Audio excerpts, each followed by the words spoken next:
In the fall of 2018, we released a Halloween event with a brand new AI for bots in World of Tanks. It was among the first attempts to make PvE. There was the summer event after that, and there was the Halloween event last year, which was supposed to be the next step. It's worth mentioning that the main direction of the Kiev office is artificial intelligence in World of Tanks. We created and polished it, and it was the point where responsibilities met, creating new PvE gameplay for World of Tanks and artificial intelligence. At this juncture, a new iteration of Halloween was supposed to appear with a brand new gameplay loop, a far deeper one. When we thought about the visual aesthetics and the general mood of the game mode, we had several sources for inspiration: the Chernobyl miniseries, the works of Hans Geiger, and of course the Silent Hill games. We had the idea to create a work of horror, but with tanks and other vehicles. At some point, we saw a post from Masahiro Ito, the art director for Silent Hill 2, where he said that the Pyramid Head's helmet was inspired by the King Tiger. Turns out, he's a fan of World War II military equipment in general, especially the Soviet and German tanks from the Eastern Front. So we thought, oh, it's just the thing we need. And we messaged him. This is how our collaboration started. The art team learned that we would be partnering with Masahiro Ito, who is one of the creators of the Silent Hill universe. We had some fans from the Silent Hill series who started to draw sketches inspired by this right away. The sketches were really creepy. There were tanks wrapped in skin with some organic inserts, with some metal parts sticking out of them. It looked amazing. But when we considered it, we thought it was probably a bit too much. By that time, we'd received sketches from Masahiro Ito himself, who had a bit more of a traditional view. He thought that it would be too much if there were too many paranormal parts on the vehicles. So he created a pretty traditional-looking concept based on late German tank building. Our guys were already unstoppable at that point. They started trying to add a pretty large amount of paranormal Silent Hill-like things into the project. So we wanted to meet somewhere in the middle in that regard. So we added to Ito's concept from our side. It was some sort of a compromise between a totally realistic vehicle and a vehicle with some elements of the unknown that would remind us of the Silent Hill world. The major premise for our collaboration was that I had been working for Silent Hill. So I tried to come up with a way to decorate vehicles with the Pyramid Head and other iconic elements from another world in Silent Hill. That's why I equipped the event vehicles with barbed wires, an omnipresent symbol for another world, while slightly deforming them into a geometric pyramid-like figure. I didn't want to design vehicles that are too unrealistic. The designs of vehicles in World of Tanks are highly accurate and impressive. So I made my best effort not to distort its reality.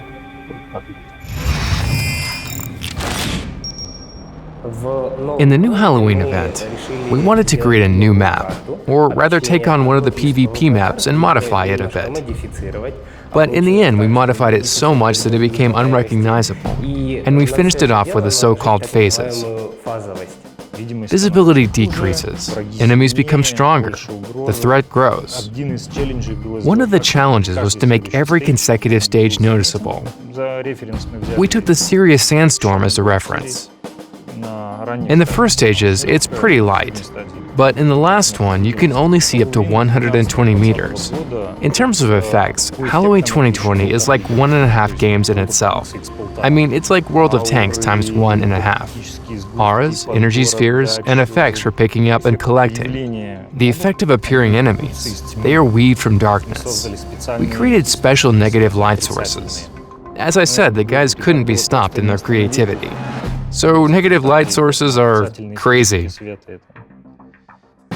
When we started prototyping, we understood that we lacked some sort of constant menace that would stalk us all the time. We didn't have something that would make the players move faster, be more efficient, and plan their routes and actions. So we came up with the so-called shark. It had to scare the player and show them that the threat level is rising, but it must remain something daunting. Something that, when encountered, you don't know how to deal with, and basically your only option is to run. The current boss mechanics were developed based on all that. The laser beam was added to it for the player to fear when they saw the beam shining somewhere, moving around the vehicle near them, or on their own vehicle. They feel an adrenaline rush, and this mechanics works well. The huge size of the vehicle was implemented mostly because it actually rams the players, and the players should have no doubt that if the thing rams them, it will result in their complete destruction. The vehicle itself turned out to be very interesting, something between the concept of the E-79 and the E-100, but in a sort of a large ship-like caliber. So it turned out to be sort of a land cruiser. Apart from the task of creating engaging gameplay, game events with AI-controlled enemies always set a certain goal for designers: to create enemies that will be different from anything a player could see in random battles. We wanted to create enemies that would behave in unexpected ways, and in general, create mechanics that would seem rational in World of Tanks, but give the players a new experience regardless. And I have to say that we now have 6 or 7 different types of bots in the game mode, and a whole set of various gameplay behaviors that changes depending on the game situation. And we actually don't know what type of enemies you will get in each session. Nobody knows. We managed to create considerable variety that allows you to experiment. Sometimes your tactics will be successful, but in other situations they will fail. So Halloween is sort of the current peak of the bot development. It's a new milestone for us. Halloween 2019 was the first event where we wanted to introduce some narrative elements and tell a story. Not just tanks driving around the maps, destroy bots, and bringing resources to the collector. We wanted to allow the player to dig deeper, and with some hints and pieces of the general narrative, let them understand that nothing is so simple here. And the player would see just a fragment of the whole picture that includes some other game modes like Steel Hunter and The Last Waffenträger. It's a lot of short stories, but we can't develop each of them fully during one small limited time event, as opposed to a whole large-scale game.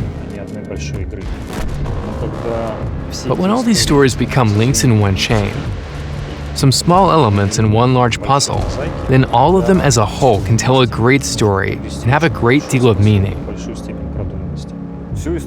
We broke the whole story of Mirny-13 down into little pieces and hid them in fragments, or as they are called in the game mode, testimonies.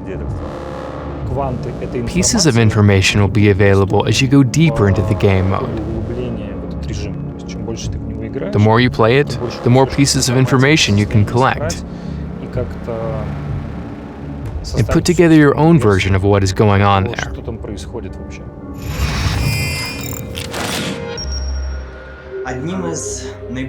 One of the most important elements of the Halloween mode, I think, is the soundscape.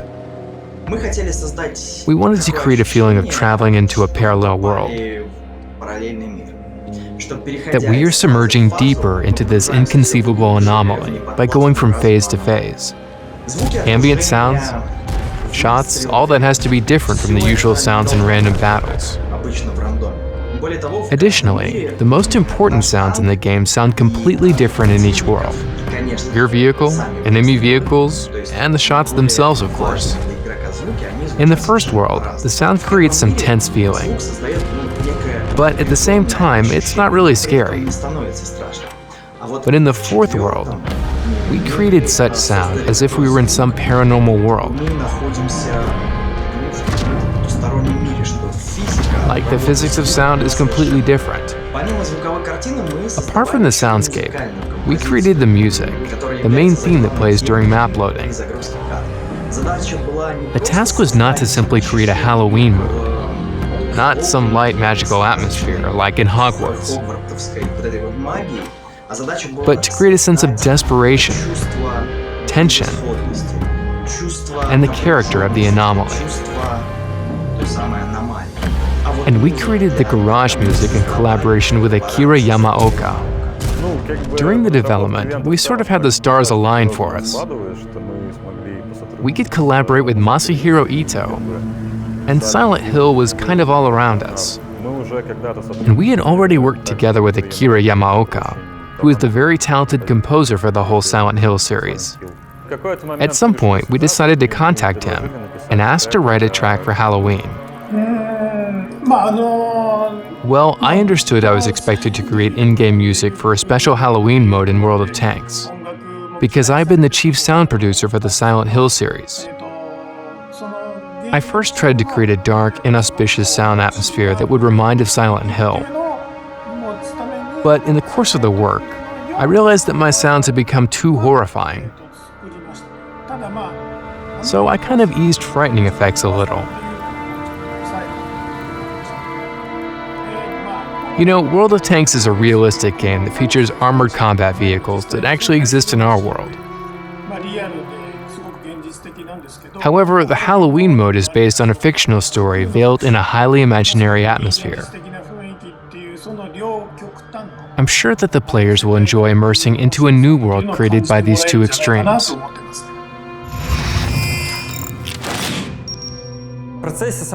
During development, something happened to us. We fell in love with what we created and lost control over the scope to some extent. We made creativity and design the main points for the team.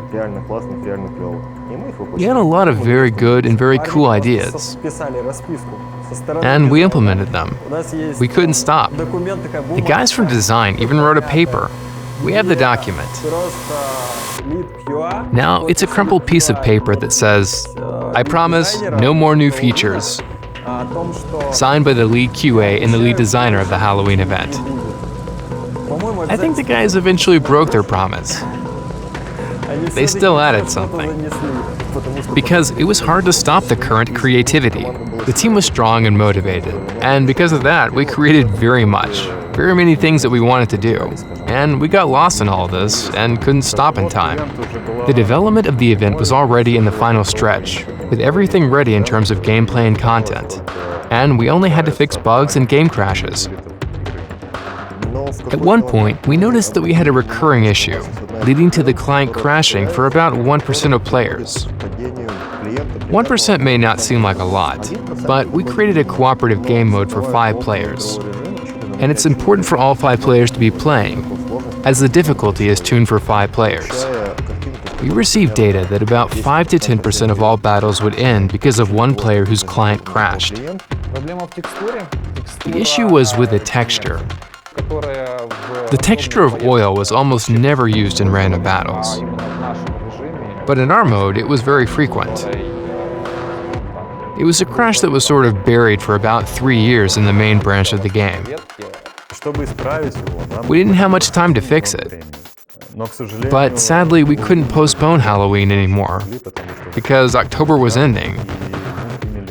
And we made the very hard decision to move the game mode to the following year. When we were making the decision if we could or couldn't release, I was asked as the art QA engineer, "Victor, can you give any recommendations for the event release?" At that moment, you are divided as a person. The first person is someone who understands that a lot of work and ideas went into it. Your own ideas and your colleagues' ideas. But the other person, the engineer and someone who is working on the project, says that you can't release something like this. You go through all the stages. Yeah, denial, anger, acceptance. And then you have to, we have to, as leaders, as the management team, go to the development team. And it's hundreds of people. A huge number of people who dedicated their souls to it and were as engaged in it as possible. We had to go to them and say, "Guys, we didn't make it." And what's even harder, we had to go to the players with our decision. Halloween, even being unreleased, influenced the Road to Berlin event very much. We transferred parts of the technology from Halloween to this event. The more clever and aggressive bots with the various role models, and the understanding of how to create an interesting and action-packed battle, even on a small map. If not for Halloween, Road to Berlin would probably be a lot easier, worse, and would not have been liked as much.